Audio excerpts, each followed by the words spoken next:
Please show us a sign.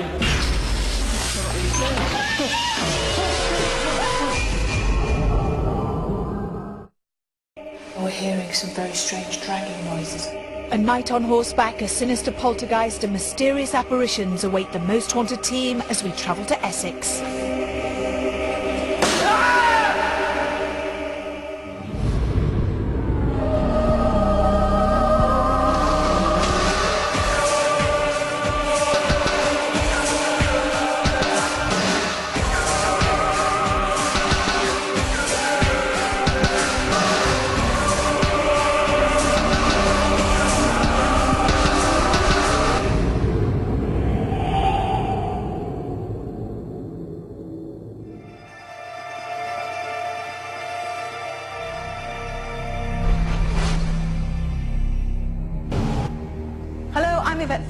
And this week I brought my team to a place haunted by a plethora of ghosts from many different time periods. Welcome to Most Haunted and to Marney Tower.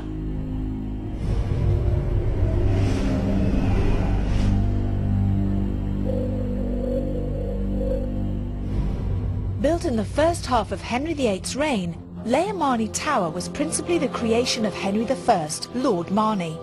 It has seen many notable house guests, including Queen Elizabeth I, who stayed for 2 days in 1579. The house has passed through many different families over the last 5 centuries, including that of Quentin Dick, a successful trader and MP who had the building repaired after the Great Earthquake of 1884. The tower is said to be rife with spiritual activity, with one room plagued by the slamming of doors. But upon investigation, its only door appears to be rusted shut. These exquisite grounds and glorious buildings are a must-see when visiting the Colchester area. But it's the often-seen phantoms that have brought us here. A Victorian lady wanders the grounds as though looking for something. A particularly persistent poltergeist is active in the East Wing, and dark figures are said to wander in abundance.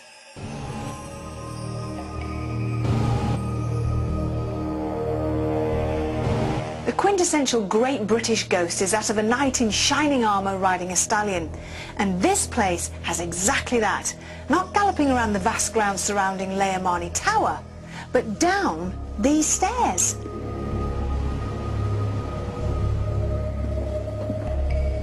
The spirits of servants and workers are also seen all around the tower on a regular basis.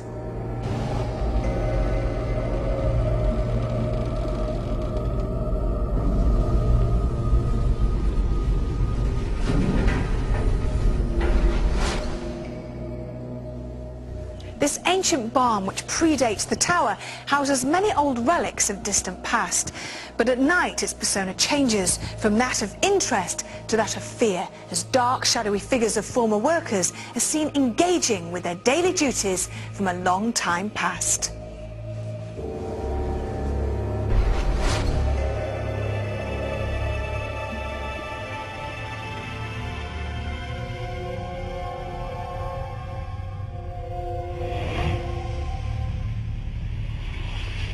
Are the dark tales that shroud Marney Tower simply that, just stories? But we're here to try and establish fact, and I'm keen to hear what specifics Most Haunted's resident historian Leslie Smith has gathered concerning Marney's shadowy past. The Marney family have actually been here since 1166. The first Lord Marney had a long and successful career serving 2 great Tudor monarchs. Because of his rise in rank and power and wealth, he decided to build this house, this great tower. But the first Lord Marney died in 1523, taken over by his son John. Unfortunately, John only lasted a couple of years, died quietly. After that, all those years of the Marneys being here had gone away, for there was no succession. The tower suffered most terribly, for in 1884 there was a massive earthquake in this area, and it seems that this tower was at the epicentre of it and was damaged terribly. But rebuilt again with love and affection, for it is such a magnificent sight and utterly unforgettable as one of the great English Tudor buildings. The history of ghosts here has been rather marvellous. One of the best known ghost stories, I think, is that which was sort of experienced by Vivian Ray Ellis, who was an Australian authoress. She rented a flat here for 2 or 3 years, and on her very first night, she felt that a pressure on her chest, her bed covers were being sort of twitched, and she slept incredibly badly. And this went on for a night or two, and then she discovered that if she opened the door, or 2 doors in fact, then she slept soundly through the night and there wasn't a problem. And her reckoning, and it makes sense, that it was all to do with presences needing to move from A to B. I think that, there's something there.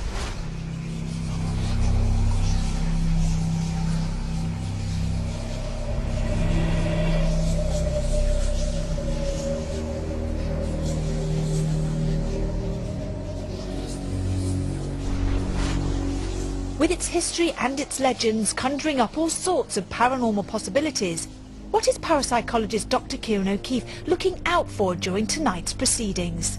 What fascinates you on a paranormal scale about this place? Well, let's speak generally first of all. Normal accounts, apparitions, some noises, that sort of thing.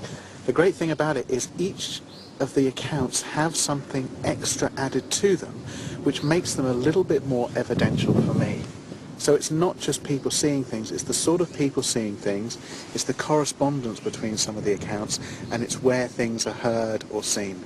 Throughout the building, also in the grounds, people report servants and different classes, even the lords and ladies that would have lived here, from loads of different time periods, but there's no interaction.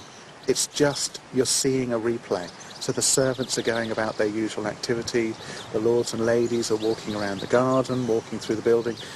So you're getting this stone tape theory, this water tape theory, this video playback of ghosts doing their usual routine.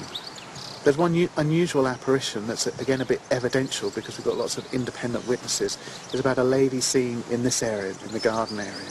When people describe the lady, they describe her in Victorian dress. And anybody with a very basic knowledge of history looks at the building, looks at a little bit of the history and thinks, it's Tudor.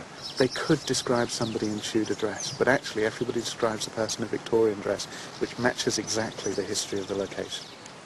What are you looking forward to most about investigating this amazing building?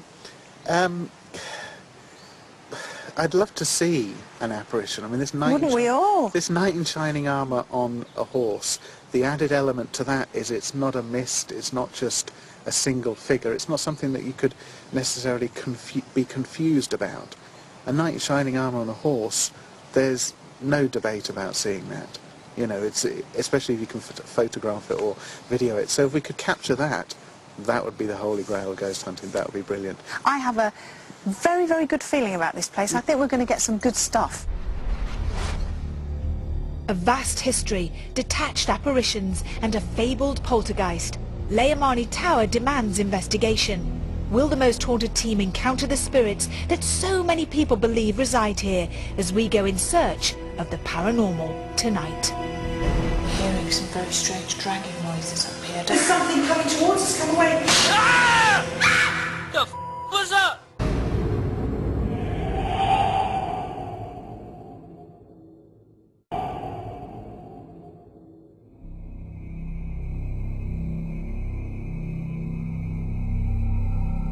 Welcome back to Most Haunted. You rejoin us in an investigation into Marney Tower in Essex, a location reputed to be rife with paranormal activity. As we begin our daylit walk around in the tower's first floor hallway, I'm hoping that medium Patrick Matthews, under the ever-sceptical eye of Dr. Kieran O'Keefe, will connect to the alleged spirits that haunt here.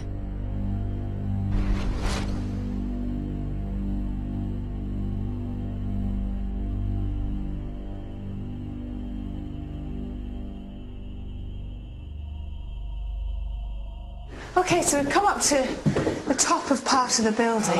And as you were going up the staircase, were you sensing anything? Well, it's really neat because it seems like, again, first time here and all, and with something this old, a lot of times things are replaced.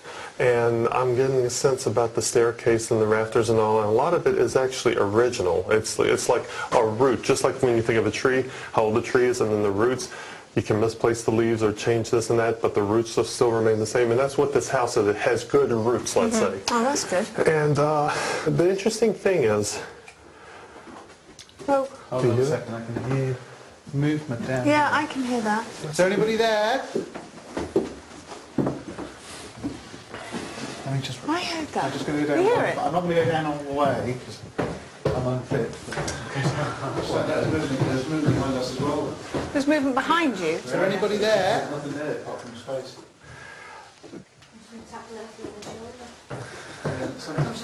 Really? Good. And you know what's interesting? Let's see, maybe we can hear it again, because, again, you're thinking of steps, you're thinking of people walking up and Yes. down. I know this is going to sound crazy. Should we walk in? Yeah.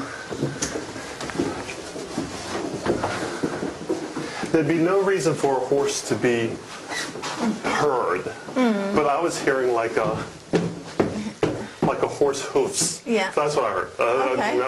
I know that's crazy, but